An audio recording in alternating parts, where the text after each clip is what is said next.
I don't know who in their right mind thinks that this is okay. It doesn't make sense. It's dangerous. There's no doubt in my mind that somebody like this will assault a female inmate. It's absolutely crazy to me. Hey, what's up? Welcome back, everybody. As you can see, I'm back in my studio, so I'm back from my trip, ready to get back to work. I'm doing a lot of, doing a lot more of these videos and just getting more content out there for you guys. So I had actually shift my schedule around a little bit, so I won't have a guest on this week. And I also don't have a single topic to discuss today. There's a lot happening in the world. So I figured I'd just kind of do a quick rundown show of all the different stuff that's going on. So before I actually get started on the news of the day, I want to kind of touch back on the last video I created about the San Francisco Gay Men's Chorus. There has been new information kind of coming out about that organization, whereas many people that were in that video talking about converting children are registered sex offenders with minors.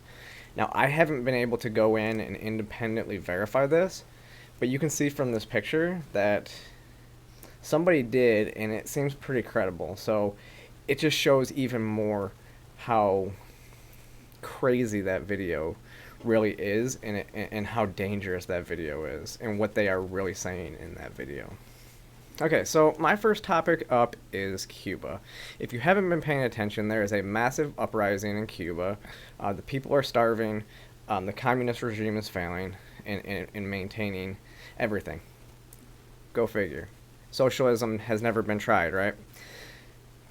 Organizations are blaming the U.S. for embargoes, but so they're now saying that it's the U.S.'s fault for not engaging in free trade. Free trade is not compatible with socialism, right? But if you actually looked at the mainstream media this week, you would think that it was because of COVID restrictions and lack of vaccine access. However, when you look at the actual videos, they're waving American flags, they're yelling, liberty and freedom, and as the New York Times put it, other anti-government slogans. At least they got it right. And at least they admitted that freedom and government are pretty much incompatible with each other. Who knew that the New York Times was an anarchist publication? For the communist in the U.S., I would love if the U.S. government could just make a trade program. Communists in the U.S. can move to Cuba. Cubans can move to the U.S. Why not? It makes complete sense. You want to go live under communism? Go live under communism. These people want to come to the U.S. They want more freedom like we have in the U.S. But the entitlement of some of these U.S. citizens is astounding, because they wouldn't leave the U.S. They just want to make us worse off, make us like somewhere like Cuba. So we won't see that happen, but I really wish we could just take the trade. I think most people would love that trade. So one interesting development with this situation is that there's over 100 people missing during these protests, and at least one person's been killed. But those 100 people that are missing, they're missing. Nobody knows where they went. And I can only imagine that they are being put into gulags as we speak for their wrong think, right? Because they go against what the communist regime would have you think, and that's what authoritarians do. They lock you up for free speech violations. Anything that goes against the communist regime, they will lock you up. So that's the thought right now. We'll see how this really starts to play out here in the future. And then, even more interesting, is the Biden administration has said that we won't take any asylum seekers from Cuba. If they come to the U.S. shores, they will be displaced to other areas like Venezuela, of all places. So what's the difference, though, between these migrant caravans of asylum seekers coming from Central America, bypassing Mexico, bypassing all these other places that would be viable places for them to settle, places that we would be sending Cubans to right now. And these Cubans who want to free to the first available place, which would be the United States. It's the closest place for them to free. So why not let the Cubans in? Oh, that's right. As we saw in the last election, Cubans tend to vote Republican when they get citizenship. So if you really think that Democrats care about immigrants, you're absolutely wrong. They only care about votes and increasing their voter base. Same reason why they want to make D.C. a state and why they want to make Puerto Rico a state. Now, Austin Peterson said this week, why don't we just take over Cuba and make that a state? Because those would be Republican voters, right? And then we would get, Republican Senate seats as well. I don't know. It's an interesting theory. So next on the agenda is the Texas Democrats. So Texas lawmakers from the Democratic Party flew to D.C. this week in order to break quorum so they couldn't pass voter ID laws.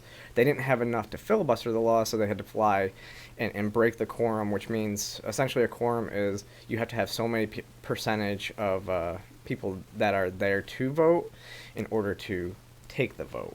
It's the same reason why Thomas Massie forced everybody to come back to D.C. last year for COVID relief bills, but it's kind of the opposite. This is actually an issue that I'm kind of torn on. For one, it just really shows the hypocrisy of the Democrats. They want to end the filibuster in D.C. and then execute an illegal one when they didn't have the votes in Texas. Then again, as a libertarian, I think anytime the government can't do something, it's a good thing. So really, do I care that much about this? No. Taking away a minority's ability to stop a vote that's going to expand government power isn't really helpful. But don't be surprised when this becomes the norm for Republicans and Democrats to do whenever they want to filibuster and they don't have the votes to filibuster. They'll just break the quorum. In every state in this country, we will see this start happening. Which, though I haven't read what the Texas voter laws are. It's being presented as voter ID legislation, which I agree with having to present voter ID. I think it's a reasonable cause. But for this legislation, I'm not sure if this was the right move, but it's a very politically aspired move, right? The voter ID legislations are being demonized all over the country, so why not make a big grandstand about it? And that's really all it is. It's political theater at its best, because we know that they're going to have to go back to Texas, no matter what, whether it's in handcuffs or not, and they're going to have to vote. At some point, they are going to have to vote. So why delay the inevitable?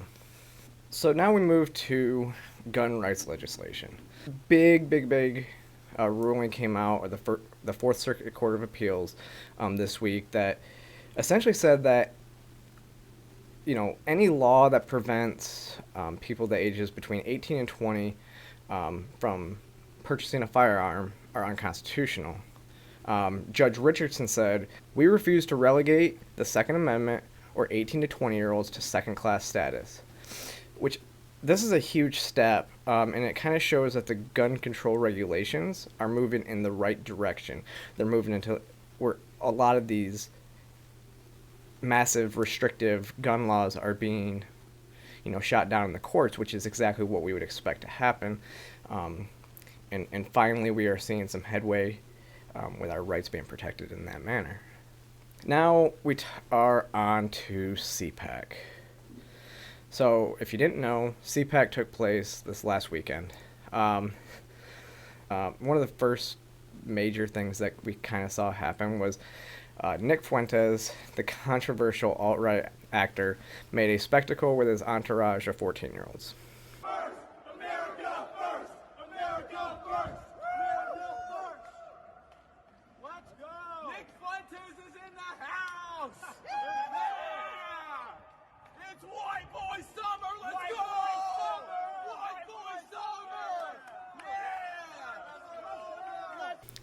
Now, if you don't know who Nick Fuentes is, he is a pretty despicable person in my opinion. He once denied the Holocaust by referring to Jewish people as cookies and the Nazis as bakers. But he was actually promptly kicked out of CPAC, which obviously good on conservatives for taking a stand against hate. But then we look at how Caitlyn Jenner was treated at CPAC. One heckler was particularly bad, constantly calling her Bruce, and a sick freak. But defense of Caitlyn actually came from an unlikely source, in my mind, who was Tommy Loren. I don't think I've agreed with Tommy on anything since she left the Blaze. But, I mean, good on her for calling out hate as well. That's a big step, I think, in the conservative movement. Now, I have also been told by other sources that were actually at CPAC that Caitlyn was received pretty well. But, you know, one bad apple can spoil the bunch, right? And because that is what got the major attention on Twitter.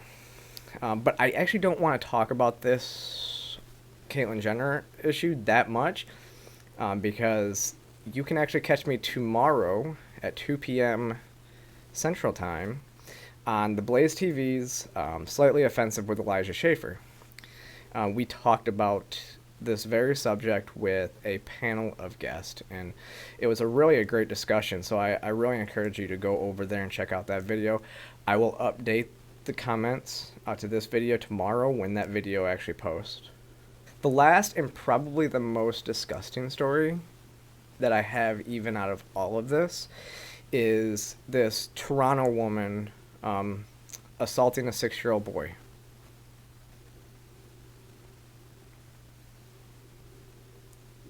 Anyone see what's wrong with this picture? That's not a woman. It doesn't even appear to be a trans woman. I mean, dude's got a beard. And y'all wonder why people think self-ID is dangerous? This predator is about to go to a woman's prison. He's being told in the media that it's a woman when you can clearly see it's not a woman. And I don't know who in their right mind thinks that this is okay. It doesn't make sense. It's dangerous. There's no doubt in my mind that somebody like this will assault a female inmate. It's absolutely crazy to me. I mean, make it stop. Please, make it stop. We have to call these people out, and we have to call out the news organizations that are actually promoting this stuff. It literally just says a woman faces charges. That's not a woman. It's not even a trans woman, and I assume that they pulled the word trans out of there because they didn't want to be told they were perpetuating hate against trans people. But this is a man. It looks like a man. It's got a beard. It's not a woman. Come on, people. It's not that hard. But anyway, that is my show for this week. Make sure you click the subscribe button below, and I will see you next time.